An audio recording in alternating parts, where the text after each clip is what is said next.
to lesson 3, where we're going to actually build our first remarketing campaign. So as a refresher, last time out, we constructed our remarketing audience. We put the tags on our website. Our audience is now building day by day.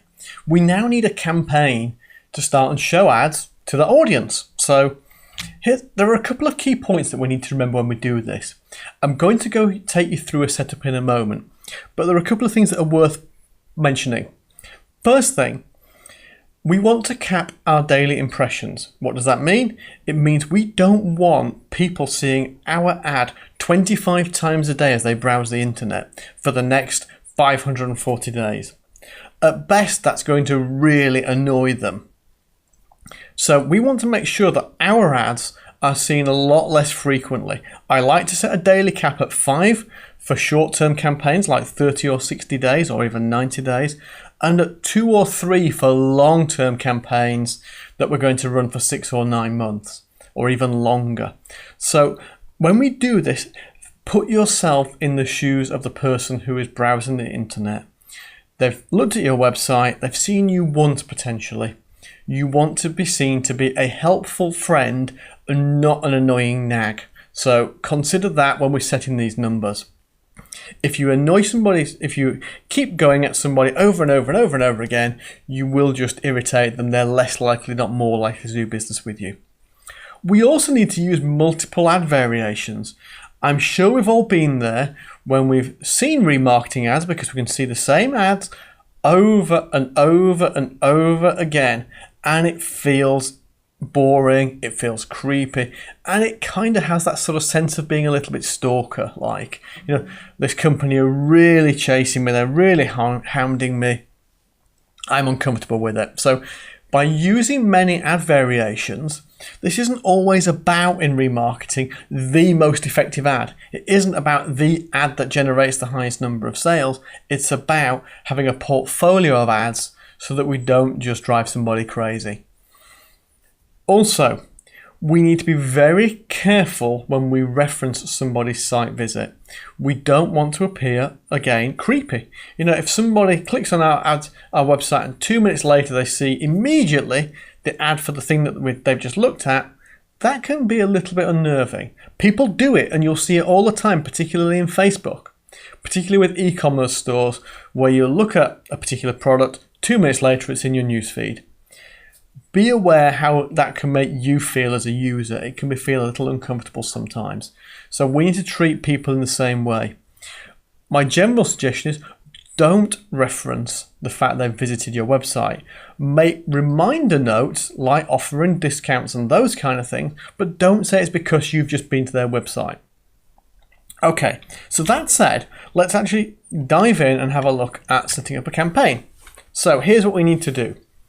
We want to come into campaigns, and we want to click on the big red button as always, and we want to choose display network only. When that loads up, the first thing we're going to do is tell them that this is a no marketing objectives, and we're going to give it a name. So no marketing objective, use the option there.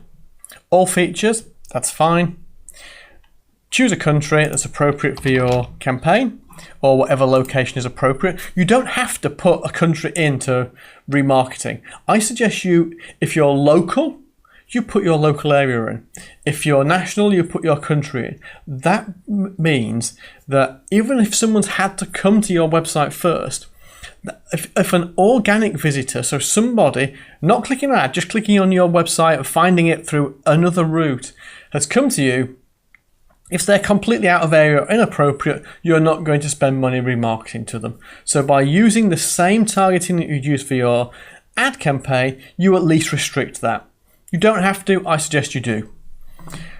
Scrolling down a little bit, we want to focus on manual bidding. We'll set a daily budget.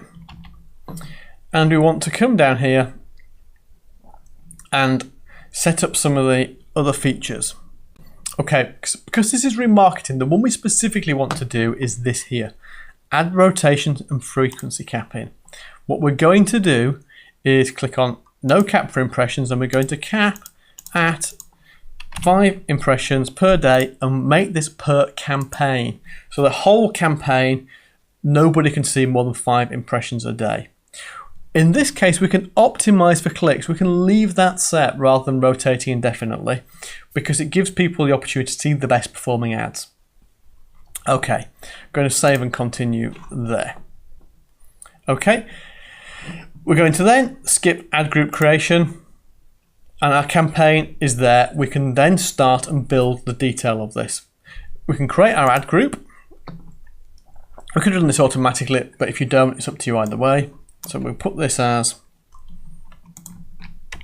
remarketing ads 1, default bid of $1. I suggest you set your default bid about 75% of what you've set your bid for on your search campaign.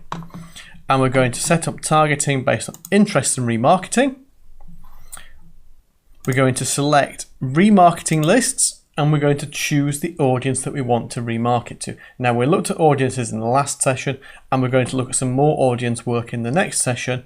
For now, I'm going to choose one of my remarketing lists. I can choose more than one and I'm going to, we could narrow further if we wanted to say only advertise to men or to women or to people in a certain age group in our target audience. For now, I'm going to leave it as it is, let AdWords find it and save and continue. And that's it, done. We're then into ad creation, which we're going to cover in the next session. So for now, use that and go and build your own remarketing campaign. It's really simple. It's only going to take you 5 minutes to do it. Bye for now.